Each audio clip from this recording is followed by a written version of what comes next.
جیسے رب تعالیٰ فرماتا ہے اے ایمان والو زیادہ گمان کرنے سے بچو، اے ایمان والو زیادہ گمان کرنے سے بچو۔ گمان کرنا کچھ بھی سوچنا کسی کے بھی متعلق، اس کی لیمٹس ہیں، اور خاص طور پر مومنین کے لیے کس طرح سے سوچے۔ ایسا نہیں ہے کہ تم اپنی عقل کے پردوں کو یا اپنے دماغ کے گھوڑے کو دوڑاتے رہو، جو چاہے من میں آئے جس کے بارے میں سب سوچتے رہو۔ قرآن نے تو اس پر پابندی لگائی، اے ایمان والو زیادہ گمان کرنے سے بچو، ولا تجسسوا، اور کسی کی ٹوہ میں مت لگے رہو۔ تجسس کس کو کہتے ہیں؟ جاسوسی کرنا، کون کہاں جا رہا ہے، کہاں سے آ رہا ہے، اس کے گھر میں کتنے لوگ ہیں، کس وقت ان کے گھر میں کیا کیا ہوتا ہے، تمہیں اس کے بارے میں اللہ نے حکم نہیں دیا، لیکن بھائیوں کی ٹوہ میں لگے رہنا بہت بڑا گناہ ہے، گناہ کبیرہ میں ہے۔ وَلَا يَغْتَبْ بَعْضُكُمْ بَعْضًا، اور آیت کا یہ تیسرا حصہ ہے، اور اپنے بھائیوں کی غیر موجودگی میں ان کی غیبت نہ کرو، ان کے خلاف باتیں نہ کرو۔ اور رب تعالیٰ فرماتا ہے کیا تم میں سے کوئی یہ پسند کرتا ہے کہ اپنے مرے ہوئے بھائی کا گوشت کھائے؟ جو غیبت کرتا ہے گویا کہ وہ اپنے مرے ہوئے بھائی کا کچا گوشت کھاتا ہے۔ اور غیبت کے متعلق بہت سارے لوگوں کو ایسا لگتا ہے ارے میں تو پیٹھ پیچھے کیا سامنے منہ پہ بھی یہی بول سکتا ہوں۔ یہ باتیں جو کہتے ہیں، غیبت کا مطلب یہ نہیں ہے کہ صرف پیٹھ کے پیچھے بولنا، منہ کے سامنے بھی ایسی چیز بولنا جو اس کو بری لگے، وہ غیبت ہے، وہ بھی حرام ہے۔ یہ تین چیزیں اس آیت کے اندر ہے، ایک بدگمانی کرنا، دوسرے جاسوسی کرنا، اور تیسرے غیبت کرنا۔ اس کے اوپر اگر میں گفتگو کروں بہت طویل ہو جائے گا، لیکن یہ پورے معاشرے کے لیے زہر ہلال ہے، زہر قاتل ہے۔ یہاں سے سوسائٹیاں ٹوٹ جاتی ہیں، رشتے ختم ہونے لگتے ہیں۔ بدگمانی کرنا، شک کرنا، یہ ایک اسی کی قسم ہے۔ ظن اس کو عربی میں کہا گیا ہے گمان، یعنی کسی کے متعلق گمان کرنا۔ دیکھیں دنیا میں جو چیز دکھ رہی ہے ضروری نہیں ہے کہ وہ ویسی ہی ہو۔ ہر چمکنے والی چیز ہیرا نہیں ہوتی، اور ہر کالی دکھنے والی چیز کوئلہ بھی نہیں ہوتی۔ دونوں میں بڑا فرق ہے۔ حقیقت کچھ اور ہو سکتی ہے، لیکن بغیر کسی تحقیق کے یا بغیر تمہیں یقین کے گمان کر لینا، یہ تمہیں بہت بڑے گناہ میں لے جائے گا، بہت بڑے گناہ میں۔ اب گمان کی قسمیں بھی میں آپ کو بتاؤں گا، اس سے قبل میں آپ کو بتاؤں صرف سیدنا جنید بغدادی رضی اللہ تعالیٰ عنہ جو سید الطائفہ ہیں، ولیوں کے سردار ہیں، اپنے زمانے کے قطب، گھر میں بیٹھے ہوئے تھے، بڑے آپ گھر سے بھی مالدار تھے، بہت سارے لوگ اپنی ضرورت لے کر کے آتے تھے۔ دوپہر کا وقت تھا، ایک مانگنے والا آپ کے دروازے پر آیا، آپ کو جو دینا تھا وہ دے دیتے، لیکن آپ نے اس کو خیرات دینے کے وقت دل میں یہ سوچا کہ ہٹا کٹا آدمی ہے، کما کر کھا سکتا ہے، اس کو یہ بری لت کہاں سے پڑ گئی، یہ کیسا آدمی ہے۔ بہرحال اس کو جو خیرات دینی تھی دے دیا، وہ بندہ چلا گیا، خیرات لے کر چلا گیا۔ اب واپس آپ اپنے گھر آئے، اور جیسی ہی آپ آئے نیند لگ گئی، آپ سو گئے۔ آپ کے سونے کے بعد آپ نے خواب دیکھا کہ میدان محشر قائم ہو چکا ہے، حساب کتاب ہو رہا ہے، لوگوں میں نفسا نفسی کا حال ہے، فرشتے کچھ کو پکڑ کر لے جا رہے ہیں، کچھ کا حساب کر رہے ہیں۔ اور جب حضرت جنید بغدادی کا نمبر آیا تو دو فرشتے بہت بڑی تھال لے کر کے آئے، جس میں کچا گوشت تھا اور خون ٹپک رہا تھا۔ جنید بغدادی سے کہا گیا کہ یہ لو، اس کو کھاؤ۔ تو حضرت جنید بغدادی نے کہا کہ کیا مجھے نہیں جانتے؟ میں جنید ہوں، میں نے ایسا کون سا گناہ کیا کہ مجھے اس کی سزا یہ دی جا رہی ہے؟ فرشتوں نے کہا اے جنید، کیا اپنے مومن بھائی کے بارے میں آج دن میں آپ نے برا گمان نہیں کیا؟ جو آپ کے دروازے پر آیا اس کے متعلق آپ نے بدگمانی نہیں کی؟ تو حضرت جنید بغدادی رضی اللہ تعالیٰ عنہ بچھک کر کے اٹھ گئے، خوف کے مارے نیند کھل گئی، اور اس کے بعد بے قراری اتنی آئی کہ ہاں میں نے تو گمان اس کے متعلق غلط کیا تھا، تھوڑا سا ایسا بھی نہیں ہے کہ وہ چور ہے، ڈکیت ہے، ڈاکو ہے، یہ بھی نہیں، صرف اتنا سوچا تھا کہ ہٹا کٹا آدمی ہے، مانگتا کیوں ہے۔ حضرت جنید بغدادی اپنے گھر سے نکلے اس فقیر کو ڈھونڈنے کے لیے کہ جو میرے گھر آیا تھا، اور اس کے بعد ڈھونڈتے ہوئے اس کے پاس پہنچ گئے، جا کر کے اس سے معافی طلب کی، کہا کہ آج تو جو گھر پر آیا تھا میں نے تیرے متعلق یہ گمان کیا تھا کہ تو ہٹا کٹا آدمی ہے اور مانگ کر کھا رہا ہے۔ تو اس کے بعد اس شخص نے جو جواب دیا وہ حیرت میں تھا۔ میرے عزیزوں، نہ وہ فقیر تھا، نہ ہی وہ کوئی کمزور اور مجبور تھا، بلکہ اللہ کے ایک ولی تھے جو ان کے امتحان کے لیے آئے ہوئے تھے۔ حضرت جنید بغدادی رضی اللہ تعالیٰ عنہ کو اس سے زیادہ مال انہوں نے لوٹایا اور کہا اے جنید، تیرے مقامات کو اگر کوئی چیز ختم کرتی ہے تو مومنین کے متعلق بدگمانی کر، اگر تو آج یہاں نہ آتا تو تیرے مقامات روک دیے جاتے، آگے تم نہ معرفت و طریقت کے راستے پر بڑھ سکتے، کیونکہ یہ مرض ہے، یہ بیماری ہے، اس بیماری نے تو ہمارے معاشرے کو خراب کیا ہوا ہے۔ بدگمانی سے بچو، یہاں تک کہ لوگوں نے بہت جلدی اپنے دماغ پر یقین کر کے فیصلے بھی لے لیے ہیں۔ آپ مثال کے طور پر کسی گھر سے کوئی نکل رہا ہے اور آپ نے فوراً یہ گمان کر لیا کہ یہ اس گھر میں بدکاری کرنے کے لیے گیا تھا۔ آپ کی نیگیٹیوٹی جو ذہن میں تھی آپ نے گمان کیا اور اس پر یقین کی مہر بھی لگا دی، نہ اس سے آپ نے جا کر پوچھا کہ کون ہے، کیوں آیا تھا۔ اسی طرح کی ایک اور بات میں آپ کو بتاتا ہوں۔ حضرت شفیق بلخی بڑے بزرگ دریائے دجلہ کے کنارے آئے، دیکھا کہ ایک مرد، ایک نوجوان ہے، عورت کو گود میں سلایا ہوا ہے دریا کے کنارے، اور شراب کی بوتل ہاتھ میں لیے بیٹھا ہے۔ اس طرح کا ماحول تو بغداد کا نہیں تھا، پردے کا ماحول تھا، اسلامی ماحول تھا، لیکن کھلے عام کوئی دریائے دجلہ کے کنارے اس طرح بیٹھے اور وہ بھی اولیاء کی نظر پڑے تو ان کے لیے تو بہت حیرت کی بات تھی۔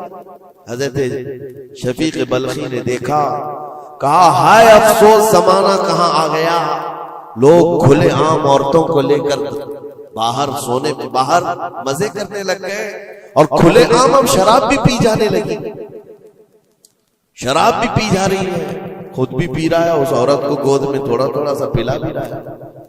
حضرت شفیق بلخی نے کہا کہ بہت سخت حالات ہو گئے بغداد میں، اتنی عیاشیاں میں پہلی مرتبہ دیکھ رہا ہوں۔ اسی اثنا میں ایک کشتی دریائے دجلہ میں ہچکولے کھاتی ہوئی آ رہی تھی، اور اس کشتی کا بیلنس بگڑا ہوا تھا، وہ آگے بڑھ نہیں پا رہی تھی۔ ادھر ادھر کرتے کرتے اچانک وہ کشتی پلٹ گئی، اس میں 10 لوگ سوار تھے، سب کے سب دریا میں ڈوب گئے۔ یہ جو نوجوان کنارے پر بیٹھا تھا، اس عورت کو جو گود میں لیے بیٹھا تھا، عورت کو اٹھایا اور اس کو سائڈ کیا، بھاگتا ہوا گیا دریا کے پاس، یوں ہاتھ ڈالتا تھا، ایک آدمی کو نکالتا تھا اور باہر کرتا تھا، نہ اس کے پاؤں پانی میں ڈوبتے تھے، یوں سمجھ لیں کہ جیسے دریا میں کوئی کھڑا ہے اور اپنے ہاتھ ڈال ڈال کر کے نکال رہا ہے۔ 9 آدمیوں کو اس نے اپنے ہاتھوں سے دریا سے نکالا اور باہر کیا، اور اس کے بعد ایک آدمی بچ گیا تھا۔ اس نوجوان نے حضرت شفیق بلخی کی طرف دیکھا جو وہیں کھڑے تھے، کہا کہ اے شفیق بلخی، میرے بارے میں بہت کچھ تم نے سوچا دل میں، 9 تو میں نے نکال دیا، ایک آپ نکال دیا، یہ جو جان بچایا ہے میں نے، اور رب تبارک و تعالیٰ نے فرمایا جس نے کسی ایک کی جان بچائی اس نے پوری کائنات کی جان بچائی، پوری دنیا کی جان بچائی، میں نے تو 9 کو بچایا، آپ ایک بچاؤ۔ آپ نے فرمایا اس سلسلے میں بعد میں بات کریں گے، پہلے اس آدمی کو بچا لو، اس آدمی کو بچا لو، میں تم سے التجا کرتا ہوں۔ اس نے 10ویں کو بھی بچایا۔ اس کے بعد حضرت شفیق بلخی کے دل میں احساس ہوا کہ میں نے غلط جگہ گمان کیا، یہ کوئی عام آدمی نہیں ہے، عام انسان نہیں ہے، اس کے متعلق میں نے کیا کیا دل میں سوچ لیا، کیا کیا گمان کر لیا۔ تو آپ کی آنکھوں میں آنسو آ گئے اور کہا کہ مجھ سے بڑی خطا ہو گئی، مجھے معاف کریں، لیکن آپ کو اللہ نے یہ طاقت دی ہے کہ آپ دریا پر کھڑے ہو کر انسانوں کو بچا تو رہے ہیں، لیکن یہ کیا ہے جو کنارے پر بیٹھ کر کے کھلے عام ہو رہا ہے؟ کنارے دریا کے بیٹھ کر یہ کھلے عام کیا ہو رہا ہے؟ اس نوجوان نے کہا شفیق بلخی یہ بھی میں بتاتا ہوں، وہ گود میں پڑی ہوئی عورت کوئی عام عورت نہیں، میری معذور ماں ہے، بیمار ہے، اور اس کو دریا کے کنارے لانے کا حکیموں نے حکم دیا، اور میرے ہاتھ میں جو بوتل ہے یہ دوا کی بوتل ہے، اس کو ہر آدھے گھنٹے پر پلایا جاتا ہے، میں بھی پیتا ہوں اور میری ماں کو پلاتا ہوں، صرف علاج کی غرض سے میں یہاں پر بیٹھا ہوا ہوں۔ اور آپ نے اپنے دماغ میں کیا کیا سوچ لیا کہ بغداد تباہ ہو گیا، عیاش ہو گیا، نوجوان عورتوں کو لے کر آگے بیٹھنے لگ گئے، شراب پینے لگ گئے۔ میرے عزیزو یہ بہت بڑے ولی کامل کی بات کر رہا ہوں، حضرت شفیق بلخی، لیکن ان کو خطا کا احساس ہوتا تو وہ روتے، گڑ گڑاتے اور توبہ بھی کرتے۔ ہمارے تو حالات ایسے ہیں کہ ہم نے تو بلڈنگیں بنا لی اپنے گمان پر، عمارتیں بنا لی، فلاں کے متعلق ایسے ایسے معاملات ہیں، اور اسی پر ہم عمارتیں بنانا شروع کر دیتے ہیں، جبکہ ہمارے پاس یقین کے لیے ایک دلیل بھی نہیں ہوتی۔ میرے عزیزوں، بدگمانی سے بچنے کے لیے قرآن کہتا ہے یا ایھا الذین آمنوا اجتنبوا کثیرا من الظن، اے ایمان والو زیادہ گمان کرنے سے بچو، حرام ہے اور کبیرہ گناہ ہے۔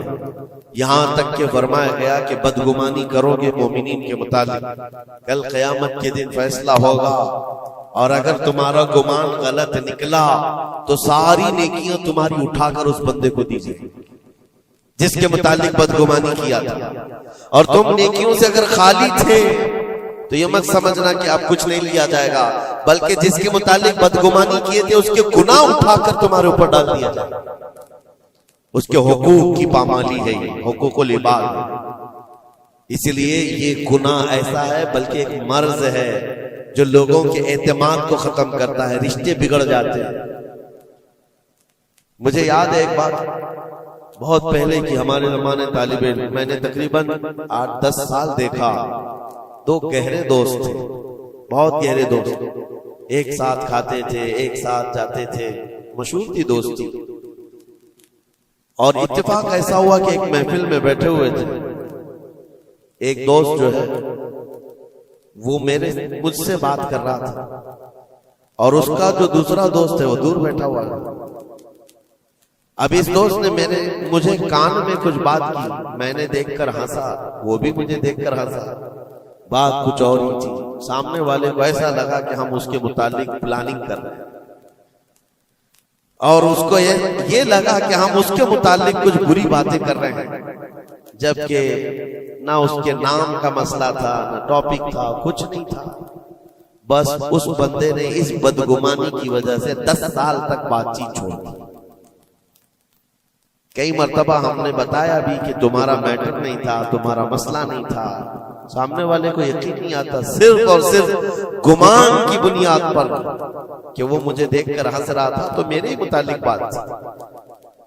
یہ اپنے عقل کے فطور پر یقین کر کے عمارتیں بنا لینا تمہیں بہت بڑی گمراہی میں لے جاتا ہے۔ کئی مرتبہ ایسا ہوتا ہے کہ دھوکہ کھا جاؤ۔ اسی سورہ حجرات کی ایک اور آیت میں بتاؤں آپ کو، اللہ کریم فرماتا ہے یا ایھا الذین آمنوا ان جاءکم فاسق بنبأ فتبینوا ان تصیبوا قوما بجہالۃ فتصبحوا علی ما فعلتم نادمین۔ یہ بدگمانی کرنے کا ایک اور ذریعہ ہے، ایک راستہ ہے۔ کیا ہے؟ اللہ فرماتا ہے جب تمہارے پاس کوئی فاسق آدمی خبر لے کر کے آئے گا تو اس کی تحقیق کر لو۔ یہ اللہ کا حکم ہے۔ کوئی فاسق آدمی، فاسق کون ہے؟ اس کی مثالیں آپ کو مل جائیں گی۔ جو کھلے عام گناہ کرتا ہے وہ فاسق ہے۔ فاسق آدمی جب تمہارے پاس خبر لے کر کے آئے تو رب فرماتا ہے اس کی تحقیق کر لو، ورنہ یہ ہوگا کہ انجانے میں تم کو شرمندگی اٹھانی پڑے گی، تم اپنے کیے پر بعد میں پچھتاؤ گے، الا ما فعلتم نادمین، تم شرمندہ ہو جاؤ گے۔ اکثر ایسا ہوتا ہے کہ کوئی خبر لے کر کے تمہارے پاس آیا اور آج کے زمانے کا بڑا فاسق یہ واٹس ایپ ہے، یہ بڑا فاسق ہے، اس کی باتوں پر کون یقین کرے؟ میرے عزیزوں، لوگ تو صرف ایک دوسرے کی ایڈٹ کی ہوئی تصویروں کو دیکھ کر کے ایمان لے آ جاتے ہیں، ہے نا؟ ایسا حقیقت ہے۔ واٹس ایپ یونیورسٹی کے فارغین تو ابھی زمانے میں بہت ہیں، ان کی نالج صرف اور صرف اسی سے ہے، انٹرنیٹ سے، واٹس ایپ سے، جبکہ ان کی تحقیقات پر اگر لگ جائیں تو اصل وجود میں کچھ ہے ہی نہیں۔ اسی لیے میرے عزیزوں، بدگمانی کرنے سے بچو، بدگمانی کرنے سے بچو، جس کی اصل ہی نہ ہو اس چیز کے پھیلانے کا ہم سبب بن جاتے ہیں کئی مرتبہ۔ اللہ کریم ہمیں اس بلائے عظیم سے محفوظ رکھے۔ مجھے ایک بات یاد آتی ہے، میں نے پڑھا تھا ٹرین میں ایک آدمی سفر کر رہا ہے اور اس کے ساتھ 3 بچے ہیں۔ بڑے بیٹے کی عمر 7 سال کی، دوسرے بیٹے کی عمر 5 سال کی، تیسرے کی 3 سال کی، چھوٹے بچے 7، 5 اور 3 سال کی عمر کے بچے ہیں۔ اب وہ بندہ جب ٹرین میں سفر کر رہا ہو 3 بچوں کو لے کر کے، اور جب بیٹھا ہوا ہے ٹرین میں، کوئی بڑا ادھر سے کودتا ہے، کوئی ادھر سے اچھلتا ہے، یہ تینوں اچھل کود ایسی مچائے ہوئے ہیں کہ اس مسافر کا آرام اور سکون غارت ہو گیا ہے۔ تھوڑی دیر تک کوئی برداشت کر لے گا، اور اس کے بعد مسافر دیکھ رہے ہیں دوسرے۔ بڑا مسئلہ تو یہ ہے کہ اچھل کود تو بچے کر رہے ہیں، باپ ایک جملہ بھی ان کو منع نہیں کر رہا، نہ بڑے سے کہتا ہے کہ بیٹھ جا، نہ چھوٹے کو سنبھالتا ہے۔ اچھل کود کر رہے ہیں اور یہ خاموشی سے بیٹھا ہوا ہے کونے میں۔ سامنے کے پیسنجر دیکھتے رہے اور کہا کہ کتنا بے غیرت آدمی ہے، بچوں کو ایسے کھلے عام چھوڑا ہوا ہے، بیلوں کی طرح ناچ رہے ہیں۔ اب کانا پھوسی بھی شروع ہو گئی۔ تھوڑی دیر کے بعد جب یہ زیادہ ہو گیا تو لاوا پھٹ ہی جاتا ہے لوگوں کا۔ کوئی کسی کی گود میں کود پڑ رہا ہے، کوئی اچھل کود کرتے ہوئے بچہ کسی کے ہاں لٹک جا رہا ہے۔ 1 گھنٹہ تماشا ہوا تو اس کے بعد لوگوں کے صبر کا دامن چھوٹ گیا، بولنا شروع کر دیا، اور سب نے مل کر کے جب اس کو کوسنا شروع کیا، بھائی صاحب آپ کے بچے ہیں؟ اس نے کہا میرے بچے ہیں۔ کہا کچھ تو تمیز سکھاؤ، سفر کے آداب تو بتاؤ، کوئی وہاں سے کود رہا ہے، کوئی یہاں سے کود رہا ہے، سارے لوگوں کا آرام غارت کر کے رکھا ہے ان بچوں نے۔ آپ باپ ہیں، آپ کو تمیز نہیں آتی، آپ کو تربیت کا انداز نہیں معلوم۔ سب کی ڈانٹ ڈپٹ سنتا رہا، اور اس کے بعد تھوڑی دیر کے بعد بھرائی ہوئی آواز نکلی، اس کی درد بھری آواز نکلی۔ کہا میں ان کو تربیت اچھی طرح سے دیتا ہوں، تمیز بھی ہے سب، لیکن مسئلہ یہ ہے کہ آج ہی صبح ان کی ماں میری بیوی کا گھر میں انتقال ہو چکا ہے۔ وہ میکے گئی ہوئی تھی، یہ بچے میرے پاس تھے، مجھے صبح خبر آئی ہے ان کی ماں کا اچانک دورہ پڑنے سے انتقال ہو چکا۔ میں نے ابھی تک ان بچوں کو بتایا نہیں کہ ان کی ماں کا انتقال ہوا۔ یہ جتنا اچھل کود کر رہے ہیں، کھیل رہے ہیں، ابھی گھر پہنچیں گے تو ان کی ساری خوشیاں ختم ہو جائیں گی۔ یہ اپنی ماں کی مردہ لاش کو دیکھیں گے تو سارا اچھل کود چلا جائے گا۔ بس میں اس لیے ان کو اتنی دیر کے لیے چھوڑا تھا کہ جتنی دیر خوشی منا سکے منا لیں، پھر زندگی بھر ان کو ماں کو کھونے کا احساس تو ستاتا ہی رہے گا۔ بس اتنا جملہ اس کا نکلا تو ہچکیاں بند گئی۔ جو بغل میں موجود مسافر تھے سب کی آنکھوں میں آنسو آ گئے۔ اب کوئی بچے کو اٹھاتا چومتا تھا، کوئی اس کو گود میں اٹھا رہا ہے۔ بچوں کو خبر نہیں ہے کہ ان کی ماں کا انتقال ہوا ہے، اور یہ بندہ ان کو سفر پر لے جا رہا ہے۔ لیکن تھوڑی ہی دیر کے لیے دوسرے مسافروں نے کیا کیا بدگمانیاں کر لی۔ میرے عزیزوں، کس کی زندگی میں کیا چل رہا ہے آپ کو خبر نہیں ہے۔ کئی لوگوں کی زندگیوں میں سمندر موجیں مار رہا ہے، اور آپ اسے دیکھ کر کے نہ جانے بے غیرت سمجھ لیتے ہیں، کبھی اس کو بدتمیز سمجھ لیتے ہیں۔ یہ بدگمانیاں ہیں جو بندے کو یہاں تک لے آتی ہیں۔ اور بدگمانی کرنے کا ایک طریقہ یہ بھی ہے کہ حضرت امام راضی فرماتے بندہ بسا اوقات کافر بھی ہو جاتا ہے۔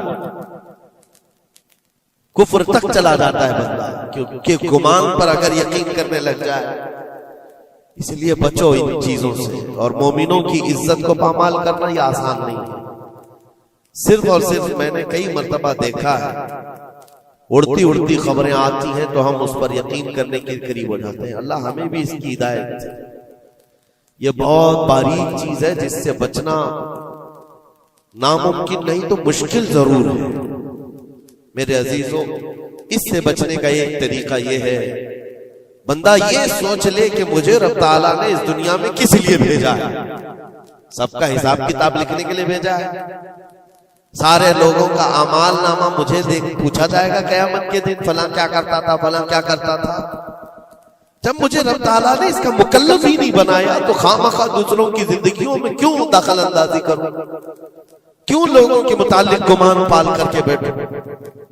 آپ کو اس روئے زمین پر جو بھیجا گیا وہ اللہ نے اپنی عبادت کے لیے بھیجا ہے، اپنی رضا کے لیے. ہم اس کی رضا تو حاصل نہ کر سکے، اس کی عبادت میں کامل ہو نہیں سکے، اور دوسروں کے عیوب پر ہم لوگوں نے اپنی پوری انرجی خرچ کرنا شروع کر دیا. عزیزان گرامی وقار، یہ پرفتن دور ایسا ہے. اب میں جو قسمیں بتا رہا تھا زن کی، دیکھیں بسا اوقات بندے سے بندے کا گمان اپنی جگہ پر. آپ میرے بارے میں کیا سوچتے ہیں مجھے معلوم نہیں، میں آپ کے بارے میں کیا سوچتا ہوں وہ آپ کو بھی نہیں معلوم. یہ تو بندوں کا گمان ہے، لیکن بندہ رب سے جو گمان رکھتا ہے یہ بھی بہت بڑا مسئلہ ہے، بہت بڑا مسئلہ ہے. اس کو آسان مت سمجھے. یہ دماغ کے گھوڑے جب دوڑتے ہیں اس پر کنٹرول بھی تو نہیں ہوتا ہے، کہاں تک جائے گی گمان. مسلم شریف کی حدیث ہے، میرے آقا صلی اللہ تعالی علیہ وسلم فرماتے ہیں شیطان تمہارے پاس آتا ہے گمان کے راستے سے. تم سوچنے لگتے ہو آسمان کو کس نے بنایا، یہ سوچ ہی تو ہے. تمہارا دل جواب دیتا اللہ نے بنایا. زمین کو کس نے بنایا، اللہ نے بنایا. چیزیں سوچتے جاتے ہو اس سے پہلے کیا تھا، اس سے پہلے کیا تھا، اس سے پہلے کیا تھا. اور یہ جب دماغ کے گھوڑے دوڑنے لگے، تم نے اس کو نکیل نہیں تھامی تو یہ لے کر کے جاتا ہے دماغ. اخیر میں یہ گمان ڈالتا ہے پھر اللہ سے پہلے کیا تھا، یا پھر اللہ کو کس نے بنایا. یہاں آ کر کے تمہارے ایمان پر ڈاکہ پڑ جاتا ہے اور تم شش و پنج میں رہ جاتے ہو. خود سے اگر کچھ سوچ کر فیصلہ کر لیا کہ اللہ کے پہلے ایسا تھا یا اللہ ایسا تھا، نعوذ باللہ، تو کفر ہو گئے. ایک گمان کے راستوں کو آزاد چھوڑنے کا حکم نہیں دیا گیا ہے. اسی لیے میاں ہم اور آپ تو چھوڑیں، اولیاء کی بات بھی چھوڑیں. امت کے جو سب سے اعلیٰ قسم کے لوگ تھے وہ صحابہ تھے. سب سے اعلیٰ قیامت تک پیدا ہونے والوں میں جو سب سے اچھے تھے اللہ نے ان کو صحابی رسول بنا. صحابہ کرام بات کر رہے تھے آپس میں کس مسئلے میں، تقدیر کے بارے میں. تقدیر کے متعلق بات کریں. تقدیر کے بہت سارے مسئلے جس میں دماغ کی گرہیں ایسی آزاد ہو جاتی، بندہ سوچنے لگ جاتا ہے. تقدیر کیا ہے؟ جو کچھ بھی دنیا میں ہونے والا ہے اللہ تعالیٰ نے اس کو پہلے سے لکھ دیا ہے. یہ یقین ہے کہ نہیں آپ کا تقدیر؟ اور تقدیر کا انکار کرنے والا کافر ہے. یعنی جو کچھ اچھائی یا برائی زندگی میں ہو رہی ہے اللہ نے اس کو پہلے سے لوح محفوظ میں لکھا، یہ تقدیر ہے. اب بندہ یہاں سوچنے لگتا ہے اگر پہلے سے لکھا ہوا تھا تو مجھے تو وہی کرنا ہے جو وہاں لکھا ہوا ہے، اس میں میرا کیا قصور ہے. گناہ کرتا ہے اس کے بعد بولنے لگتا ہے تو پہلے سے لکھا ہوا تھا. کچھ بھی کرے گا اور اس کے بعد یہ گمان کرنے لگے گا کہ وہاں تو لکھا ہوا تھا میں ایسا کر رہا ہوں. تقدیر کے مسئلے ایسے ہیں کہ بعض لوگ سوال کرنے لگ جاتے ہیں کہ میاں اگر اللہ نے پہلے سے لکھا ہے تو پھر بندے کا کیا قصور ہے اس میں جو گناہ کر رہا ہے، اور اگر پہلے سے لکھا ہوا نہیں ہے تو پھر تقدیر نہیں ہے. ان مسائل میں گفتگو کرتے کرتے گمان کرتے کرتے بندہ کفر تک پہنچ جاتا ہے. کچھ فرقے بھی بن گئے اسی بات، جبریہ، قدریہ. اب میں یہاں پر اس لیے یہ بات کر رہا ہوں نبی کریم صلی اللہ تعالی علیہ وسلم نے صحابہ کو منع کر دیا کہ اس مسئلے میں گفتگو زیادہ نہ کرو، تو عام لوگ تو چھوڑیں. اب زن کی قسمیں میں بتا رہا ہوں، گمان کی وہ 4 قسمیں بتائی گئی. امام ابو بکر جساس رازی رحمۃ اللہ علیہ نے 4 قسمیں اس کی بیان کی. پہلا گمان حرام ہے، دوسرا گمان واجب ہے، تیسرا گمان مستحب ہے، اور چوتھا گمان یعنی نہ اس کے اوپر گناہ مباح ہے. اس کی قسمیں ہیں جس میں سے پہلا گمان جو حرام ہے، اور ایک گمان کو تو انہوں نے کفر بھی کہا ہے. پہلا گمان حرام، یہ سوچتا رہ جائے صرف اللہ کے متعلق ہے یہ سارے گمان کہ میں گنہگار ہوں اور اللہ مجھے سزا دے کر ہی رہے گا، اللہ مجھے عذاب ہی دے گا، یہ سوچتا رہے صرف اور صرف. تو امام ابو بکر جساس رازی فرماتے یہ گمان حرام ہے. رب قہار ضرور ہے، رب جبار ضرور ہے، لیکن غفار بھی ہے اور ستار بھی. تم نے اگر صرف یہی گمان کیا کہ مجھے سزا دے گا، مجھے سزا دے گا، تو یہ گمان حرام ہے. اس پر مجھے اعلیٰ حضرت فاضل بریلوی رحمۃ اللہ تعالی علیہ کی بات یاد آتی ہے. ان کا گمان کیسا تھا؟ سوچتے تھے بارگاہ مصطفیٰ کریم، کہتے ہیں ڈر تھا کہ عصیاں کی سزا اب ہوگی یا روزے سے زیادہ. ڈر تھا کہ گناہوں کی سزا اب ہوگی یا روزے جزا. دی ان کی رحمت نے صدا، یہ بھی نہیں وہ بھی نہیں، یہاں بھی نہیں ہوگی وہاں بھی نہیں ہوگی، رحمت نے سزا آواز دی. ہاں گناہوں کے متعلق ہمیں تو گمان ہے کہ سزا ہوگی. میرے اعمال کا بدلہ تو جہنم ہی تھا، میں تو جاتا میرے سرکار نے جانے نہ دیا. یہ گمان ہے. بارگاہ مصطفیٰ میں گمان اعلیٰ رکھو، اور رب تعالیٰ کے متعلق جب گمان کرنا ہو تو حدیث قدسی ہے، مسند احمد کی حدیث ہے. اللہ تعالیٰ فرماتا انا عند ظن عبدی بی، میں اپنے بندے کے گمان کے مطابق سلوک کرتا ہوں. بندہ میرے متعلق جیسا گمان کرتا ہے میں اس کے ساتھ ویسا سلوک کرتا ہوں. اب تمہارا ہے، یہ تمہاری مرضی ہے. اور حدیث کا آگے کا ٹکڑا بھی ہے فَلْيَظُنُّ مَا شَاءَ بِي، بندہ جو چاہے میرے بارے میں گمان کر لے. تم سخت قسم کا خدا گمان کر کے بیٹھے ہو، سختیوں کا سلوک ہو جائے. اسی لیے میں نے اس سے قبل بھی ایک بار کہا تھا، جب کسی کے گھر میں انتقال ہوتا ہے فرشتے آ جاتے ہیں. مرے ہوئے انسان کو اٹھانے سے پہلے تک وہ گھر والوں کو سب دیکھتے رہتے کون کیا کیا بول رہا ہے، اور اس کی ساری رپورٹ لے جا کر بارگاہ رب العزت میں عرض کرتے ہیں. اللہ تعالیٰ پوچھتا ہے فرشتوں سے آج اس گھر میں ایک جان کو ہم نے لیا، وہ لوگ میرے متعلق کیا گمان کر رہے تھے، کیا سوچ رہے تھے اور کیا کہہ رہے تھے. فرشتے کہتے ہیں اے مولا فلاں کہہ رہا تھا کہ میرے گھر پر بڑا ظلم ہو گیا، میرا عزیز بچہ لے لیا، میرے گھر پر ایسی چیز آفت آ گئی، سب باتیں. تو رب تبارک و تعالیٰ فرماتا ہے فرشتوں گواہ ہو جاؤ، انہوں نے جیسا میرے متعلق گمان کیا اب میں ان کے ساتھ ویسا سلوک کروں گا، دنیا میں بھی اور آخرت میں بھی. اور پھر کسی گھر سے فرشتے جاتے ہیں جو نیک لوگوں کا ہوگا. رب تعالیٰ پوچھتا ہے یہاں کیا کہا جا رہا تھا میرے متعلق، کیا سوچا جا رہا تھا. فرشتے کہتے ہیں مولا ان کے گھر پر بڑی غم کی بات تھی، بڑی مصیبت تھی، ان کے باپ کا انتقال تھا، لیکن ہر کوئی کہہ رہا تھا انا للہ و انا الیہ راجعون، ہم اللہ کے لیے ہیں اور اللہ ہی کی طرف لوٹنے والے ہیں. رب تعالیٰ فرماتا ہے فرشتوں تم گواہ ہو جاؤ، اس سے بہتر ان کو نعم البدل دنیا میں دوں گا اور اس سے بہتر آخرت میں عطا کروں گا. تو اللہ کریم کے بارے میں گمان کیا رکھنا ہے، یہ بھی غور و فکر کے ساتھ. یہ ظن حرام سے بچو، ظن کفر سے بچو. اور ظن واجب ہے ایک جو فقہ کے مسئلے ہیں، یہ احادیث جس کو ظنی احکام کہا جاتا ہے وہ سب یہاں پر ڈسکس کریں تو آپ کے اوپر سے باؤنس چلا جائے. اور مومنین کے متعلق مستحب ہے، اچھا گمان کرنا ہر ایک کے متعلق مستحب ہے. اور مباح جس کو کہا گیا ہے وہ ایسا ہے کہ آپ کے بلا اختیار کچھ گمان آیا ہے، آپ نے سوچا نہیں، تو یہ مباح ہے. اور خیر کا گمان کرنا، ظن المؤمنون خیرا، حضور پاک صلی اللہ ظن المؤمنین خیرا، میرے آقا صلی اللہ علیہ وسلم نے فرمایا مومنوں کے بارے میں ہمیشہ اچھا گمان رکھو، اچھا گمان رکھو. کوئی مر گیا اور جنازہ جا رہا ہے، یہ حدیث یہ بھی میں بتا دوں آپ، تمہارے گمان کرنے سے اور تمہارے بولنے سے کتنا فرق پڑتا ہے. ایک جنازہ جا رہا تھا، حضور پاک صلی اللہ علیہ وسلم تھے وہاں پر، بہت سارے لوگ کھڑے تھے، اس کی تعریف کرنے لگ گئے، کیا اچھا آدمی تھا، کتنے اچھے اعمال تھے اس کے، سب کے ساتھ بھلائی کرتا تھا۔ حضور پاک نے فرمایا وجبت، واجب ہو گئی اس میں۔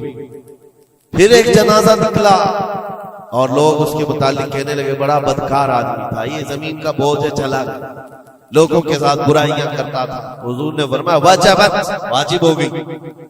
صحابہ نے پوچھا دونوں پر واجب ہو گئی؟ حضور نے فرمایا پہلے پر جنت واجب ہوئی، دوسرے پر دوزخ واجب ہوئی۔ تم نے جس طرح سے اس کے متعلق اپنا وہ بنایا، دماغ بنایا، مومنین جو کثیر مومنین اور یعنی صلاح و تقوی والے مومنین جس کے متعلق اچھا گمان کرے، اللہ بھی اس کے ساتھ اچھا سلوک فرماتا ہے۔ اسی لیے میرے عزیزوں، کیا جاتا کیا ہے اچھا گمان کرنے میں؟ خرچہ کون سا ہے آپ کا؟ پیسے کون سے لگتے ہیں آپ کے؟ جو قبرستانوں میں سوئے ہوئے ان کے بارے میں اچھا گمان کرو کہ جو کچھ بھی تھے انجانے میں ان سے خطائیں ہوئی ہوں گی، لیکن وہ رب تعالیٰ کی رحمت سے مایوس نہیں تھے، مولا انہیں معاف کرے گا۔ یہ اتنا گمان کرنے میں تمہارا کیا جا رہا ہے؟ آج کے اس پرفتن دور میں ایسے بدمعاش قسم کے اور ایسے فتین لوگ بھی آئے ہوئے ہیں جو تمہیں اولیاء سے بھی بدگمان کر رہے ہیں، صحابہ سے بھی بدگمان کر رہے ہیں۔ آج دیکھتے نہیں سوشل میڈیا پر کوئی حضرت امیر معاویہ پہ بھونک رہا ہے، کوئی خارجی کتا مولا علی پہ بھونک رہا ہے، کوئی سیدہ فاطمہ الزہرا حسنین کریمین کے بارے میں بات کرنے لگ گیا ہے۔ نہ تمہارا زمانہ ہے، نہ تم نے ان کو دیکھا ہے، صرف اڑتی ہوئی خبریں آئی تو تم نے یہاں سے گمان بنا لیا، فلاں باغی تھا، فلاں حد سے زیادہ کرنے والا تھا۔ نعوذ باللہ، یہ صحابہ کے بارے میں باتیں ہو رہی ہیں، اولیاء اکرام کے بارے میں دھڑلے سے بات کی جاتی ہے، وہ ایسے تھے، انہوں نے ایسا کیا، انہوں نے ویسا کیا۔ معاذ اللہ، جس وقت تمہاری پکڑ ہوگی تمہیں دلیل دینی پڑے گی، کہا جائے گا ہاتھو برہانکم ان کنتم صادقین، اگر تم سچے ہو تو دلیل لاؤ، جو کچھ تم نے سوچا یہ بندہ ویسا تھا ثابت کرو۔ ثابت کر سکو گے؟ صاحب معاملہ تب کبھی تم سے ملا ہی نہیں، تم نے پہاڑ بنا رکھا ہے۔ اپنی نیکیوں کو غارت کرنے سے بچائیں۔ پھر قرآن کی آیت پڑھتا ہوں، اے ایمان والو کثیر گمان کرنے سے بچو۔ اس کے دو حصوں پر تو میں نے بات ہی نہیں کیا، ولا تجسسو، جاسوسی مت کرو۔ یہ جو ٹپر بنے ہوئے گھومتے ہیں، مومنین کی خبریں پولیس والوں کو دینا، حکومت کے عہدیداروں کو پہنچانا، اس کو تو آج سمجھتے پیشہ ہے۔ یہ 500 کی نوٹ ملتی ہوگی، اس کی مثال ایسی ہے، کسی کتے کو ہڈی ڈالی جا رہی ہے اور وہ ان کے پیچھے تم ہلاتے ہوئے بھاگ رہا ہو، تمہیں پتا بھی ہے کتنا بڑا گناہ ہے، یہ کتنا بڑا گناہ ہے۔ ارے تم ہے، لعنت ہے ایسی زندگیوں پر۔ تم کو زندگی اس لیے ملی کہ تم مومنین کی اور مسلمانوں کی خبرگیری کرو اور یہاں کی جاسوسی لے جا کر کفار کو دو۔ کل قیامت کے دن کیا جواب دو گے رب تعالیٰ کے بارے میں؟